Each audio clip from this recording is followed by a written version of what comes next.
महापालिकेच्या पहिल्या सर्वसाधारण सभेत मोठी घडामोड समोर आली आहे। सत्ताधारी भारतीय जनता पार्टीकडे सत्ता असतानाही नगरविकास राज्यमंत्री माधुरी मिसाळ यांना पहिल्याच दिवशी धक्का बसला आहे।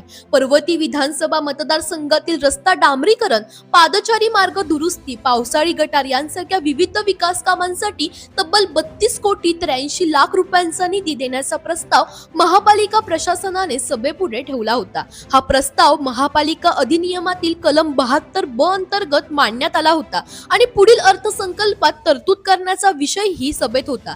मात्र कलम 72 ब ही तरतूद साधारणपणे मोठ्या प्रकल्पांसाठी केली जाते, नियमित कामांसाठी नाही। वित्त समिती आणि स्थायी समितीचे मान्यता असतानाही आयुक्त नवल किशोरे राम यांनी हा प्रस्ताव मंजूर न करता पुढे ढकलण्याचे निर्देश दिले।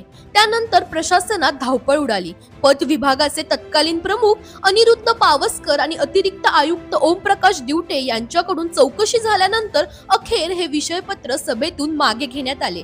लक्षवेधी बाब म्हणजे हा प्रस्ताव राज्यमंत्री माधुरी मिसाळ यांच्या पत्रावरून ठेवण्यात आला होता। मात्र प्रस्ताव मागे घेतला जात असताना भाजपचे एकही नगरसेवक पुढे आले नाहीत। सर्वजण शांत बसल्याचं चित्र दिसलं। यावेळी काँग्रेसचे नगरसेवक अरविंद शिंदे यांनी कुणी तरी या प्रस्तावावर बोला असं म्हणत भाजप नगरसेवकांना डिवचण्याचा प्रयत्न केला, तरीही सत्ताधारी बाकावरून कोणतीही प्रतिक्रिया आली नाही। पर्वती मतदारसंघातील एकाही नगरसेवकाने यावर अवाक्षर काढले नाही। हाच सध्या चर्चेचा मुख्य मुद्दा ठरतो आहे।